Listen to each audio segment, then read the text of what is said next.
Según los datos oficiales reportados por la Fundación Venezolana de Investigaciones Sismológicas, a las 6:04 de la tarde, un primer sismo de magnitud 7,2 sacudió las cercanías de San Felipe. Apenas 60 segundos después, un segundo terremoto aún más fuerte, de magnitud 7,5 y a tan solo 10 kilómetros de profundidad, volvió a fracturar la tierra.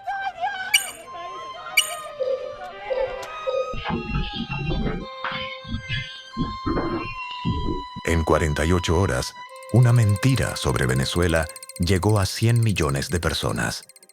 La verdad, apenas a 1 millón.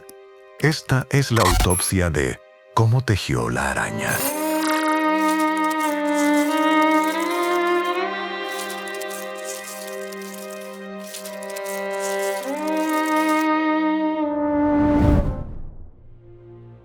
Afrontar un doble terremoto de esta escala sobrepasa a cualquier estado del mundo. El balance oficial: 6.125 fallecidos, 60.992 personas atendidas en hospitales, 190 edificios colapsados y más de 20.000 personas sin hogar, con miles de desaparecidos. Para dimensionar el reto, basta ver Turquía en 2023, una potencia económica sin bloqueos que ante su propio doble sismo sufrió más de 50.000 muertes y el tiempo de recuperación fue entre 1 y 2 años. El 11 de septiembre de 2001, 2 edificios sufrieron atentados en Nueva York. El gobierno de los Estados Unidos, con todos sus recursos, tardó 8 meses en remover los escombros y 13 años en reconstruir la zona. A la tragedia de la naturaleza le siguió una peor, la de quienes usaron los escombros ajenos como tarima para su beneficio propio. Presten atención de ahora en adelante a la siguiente palabra: abandono, ya que marcará la pauta del entramado de mentira que generan los medios que buscan beneficio propio. Ahora bien, el artículo 58 de la Constitución venezolana garantiza el derecho a recibir información oportuna, veraz e imparcial. Nos vamos a enfocar en 4 puntos clave. 1. El ecosistema mediático. 2. Los principales detonadores y amplificadores. 3. Métodos y alcance digital. Y 4. Contrastando narrativa y realidad. 2 terremotos diferentes. Mientras algunos medios aprovechaban la tragedia para hacer política, otros eligieron informar con responsabilidad, entrevistando expertos, mostrando los avances en los rescates y poniendo en el centro a las personas afectadas. 2 maneras de cubrir la misma historia. 2 propósitos muy distintos. Lo que ha ocurrido en Venezuela no es solo un terremoto, es la ineficiencia de un sistema político que no ha sabido responder a la emergencia. Es la ineficacia de un sistema que ha abandonado a sus ciudadanos a su suerte. Abandonado a sus ciudadanos a su suerte. 1. El ecosistema mediático. El detonante exacto. El doble terremoto. A partir de ahí, entramos en una ventana crítica de 48 horas. Apenas 5 horas después del sismo, cuando la tierra literalmente recién dejaba de temblar, la conversación mediática ya había girado hacia entrevistas, titulares y tuits políticos, dejando completamente de lado los datos vitales de emergencia. Pero Venezuela es un país que por culpa de un sistema político inútil no ha estado a la altura de responder con sus servicios de emergencia a esta catástrofe. De un sistema político inútil. Hola Idania, buenas tardes. En efecto, conversamos con el senador demócrata Tim Kaine, quien dijo a NTN 24 que está a través de un proyecto de ley impulsando una iniciativa para presionar a la administración de Donald Trump a que a su vez presione al régimen de Delcy Rodríguez para que se convoquen a unas elecciones libres y justas. Dijo que esto es una necesidad para los venezolanos. Vamos a la sección 2. Los principales detonadores y amplificadores. Todo empieza arriba, con grandes cadenas globales, los detonadores, específicamente NTN 24 y El País de España, amplificando a horas la narrativa de abandono por parte del Estado. Más de 10.000 publicaciones en apenas 48 horas. Gran parte de estas narrativas las deciden unos pocos grupos económicos. Desde la organización Ardila Lule en NTN 24 hasta el grupo Prisa, relacionado a El País. En 2019, El País publicó un editorial afirmando que el gobierno de Nicolás Maduro había quemado los camiones de ayuda humanitaria en Cúcuta. La historia recorrió el mundo. El New York Times demostró que el fuego había sido provocado por un cóctel Molotov lanzado desde el bando contrario. El País tuvo que añadir una fe de errata a su publicación. ¿Cuántas personas vieron la corrección después de haber visto la acusación? El 24 de agosto de 2019, El País publicó que el rey Juan Carlos I había muerto. Era mentira. La operación había salido bien. Borraron la nota. Dijeron que era un borrador. Pero las capturas ya eran virales. ¿Hasta dónde está dispuesto a llegar un medio con tal de impactar a su propia audiencia? Y uno de sus fallos más conocidos fue: en 2013 puso en portada una foto falsa de Chávez agonizando. Tuvo que disculparse. ¿Por qué mintieron? Batacazo gráfico en la primera página del País. El diario madrileño se ha visto obligado a retirar miles de ejemplares del periódico porque abría con una supuesta fotografía de Hugo Chávez entubado en una cama de hospital. Pero la instantánea que compró una agencia venezolana era falsa y el rotativo tuvo que pedir perdón a los lectores. ¿Cuál era el jugoso negocio de Santillana? Entre 2004 y 2012, el Estado le aprobó a Santillana $25,5 millones a precio preferencial. El gobierno les vendía el dólar a 4 bolívares con 30. En la calle valía casi 24. Santillana recibía dólares 5 veces más barato y los vendían a precio paralelo para beneficiarse. Y aquí está lo importante. De esos $25,5 millones, casi 11 no fueron para traer nada. Ni libros, ni papel, ni tinta. En la lista aparecen en otra casilla otros conceptos. ¿A dónde fueron a parar esos 11 millones? Cuando El País ataca a Venezuela, no hace periodismo, defiende su bolsillo. De ahí, bajan a consultores y opinólogos. A estos los llamaremos los amplificadores, que son los que marcan el ritmo del discurso, apalancando la masificación de su narrativa en actores políticos con poder mediático como Carla Angola, Orlando Avendaño, Eduardo Menoni, Víctor Amaya, Esteban Gervasi, y medios nacionales e internacionales como El Nacional, La Patilla, BPI, El Diario, EBTV Miami, donde todos llevan el mensaje con una clara coordinación. Su línea editorial: el supuesto abandono del Estado ante la tragedia del terremoto. El abandono, la corrupción, la falta de inversión tiene un impacto directo en las vidas humanas. Ahora pasamos a un nivel más abajo. Saturar de comentarios usando bots y trolls, lo que crea una falsa ilusión de consenso. El mensaje se amplifica con influencers en búsqueda de visitas para monetizar con la tragedia de un país. La narrativa usada fue la misma. Abandono del gobierno en La Guaira.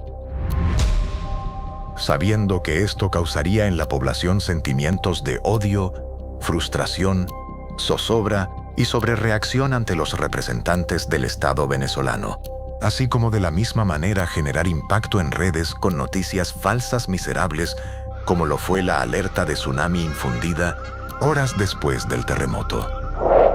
Pero atentos a esta información. Quien inicia este rumor fue Esteban Gervasi, que de forma irresponsable, una hora después del doble terremoto, compartió una publicación en X con un video falso.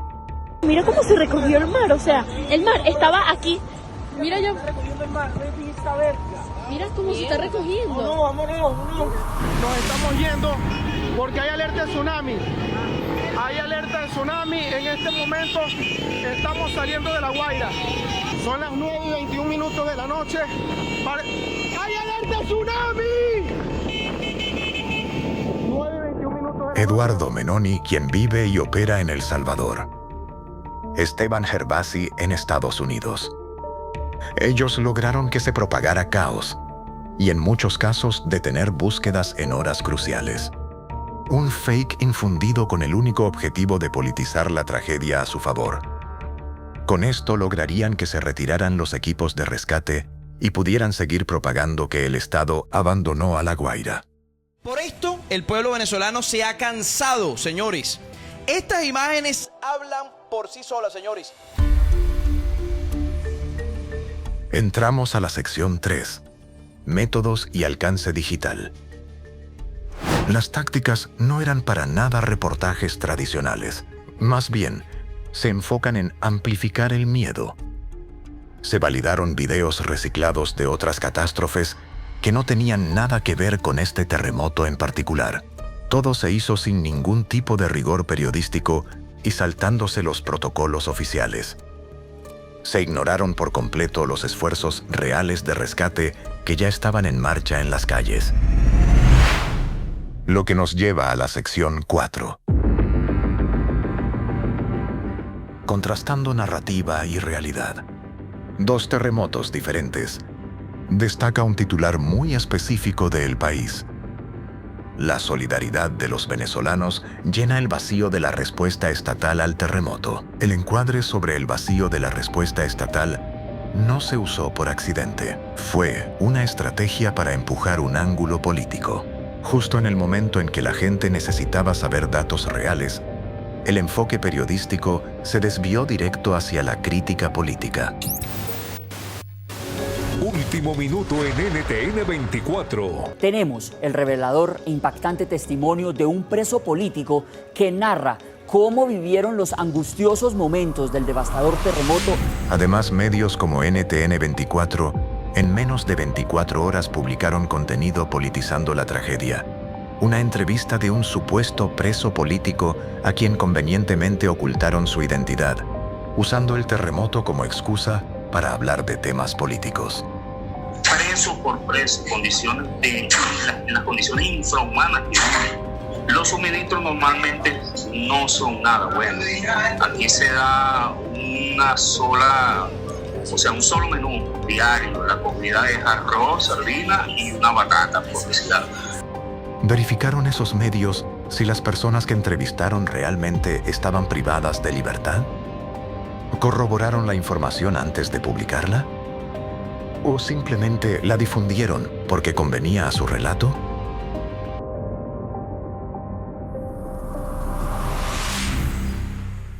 Mientras bajo los escombros se buscaban vidas, en las pantallas se buscaban culpables. ¿Por qué darle prioridad a un comentario político desde otro país en lugar de hablar con expertos en rescate locales? Esto demuestra que el objetivo era imponer un relato de caos total por encima de ofrecer cualquier tipo de guía de emergencia. Es como ver dos películas totalmente distintas. Por un lado, la narrativa mediática internacional proyectaba un abandono absoluto del Estado, destrucción masiva y el mensaje de que la ayuda jamás llegaría. Y por el otro, la ONU reconociendo el accionar del Estado. En nombre de las Naciones Unidas, reconocer los esfuerzos realizados por las autoridades nacionales, estatales, locales, así como por los equipos de primera respuesta y todos quienes han trabajado incansablemente desde el primer momento de la emergencia. La ONU tiene un manual para estas tragedias y se puede comparar punto por punto. El protocolo INSARAG exige activación inmediata y un mando único desde el minuto cero. Y estamos en este momento declarando el estado de emergencia tal como lo contempla nuestra Constitución. Con el decreto 5364, activó el Comando Conjunto bajo una autoridad única. Hemos decidido activar el Estado Mayor, que estará compuesto por el vicepresidente sectorial Diosdado Cabello. Y llamó a todo el personal de salud a presentarse en los hospitales. Quiero pedir a los médicos, enfermeras, a todo el personal de salud en su conjunto para que se dirijan a sus puestos de trabajo y podamos atender a las personas que están ya siendo llevadas a las emergencias, tanto de los hospitales como centros de salud. El protocolo pide triaje médico y hospitales de campaña en las primeras 24 horas. Se están llevando a los pacientes a otros hospitales y también se están atendiendo a los médicos y a los pacientes en lo que tiene que ver con insumos médicos, con medicina, con hidratación, etc. Y Venezuela cumplió activando 8 hospitales de Caracas y 12 clínicas privadas, 20 centros de triaje en total, mientras la FANBE montaba hospitales quirúrgicos móviles en la zona cero. Para las 48 horas ya había 14.000 militares y policías desplegados en rescate, seguridad y distribución de ayuda.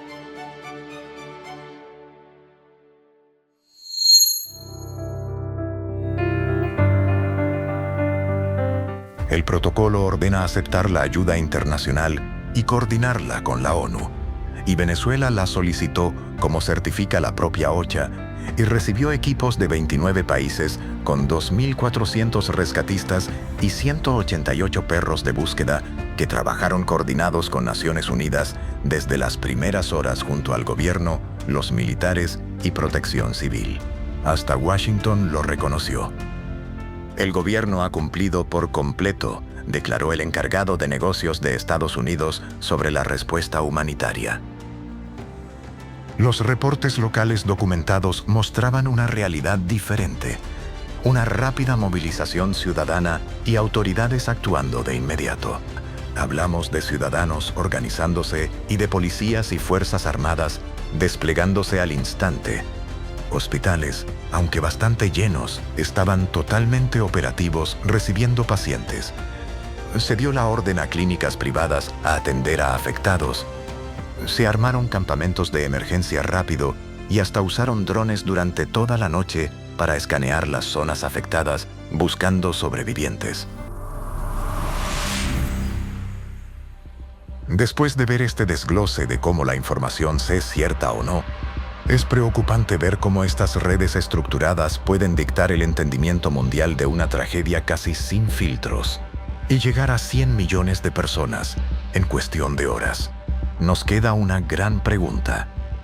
¿Ellos te informaron o te manipularon? Porque en una tragedia, la verdad también necesita ser rescatada.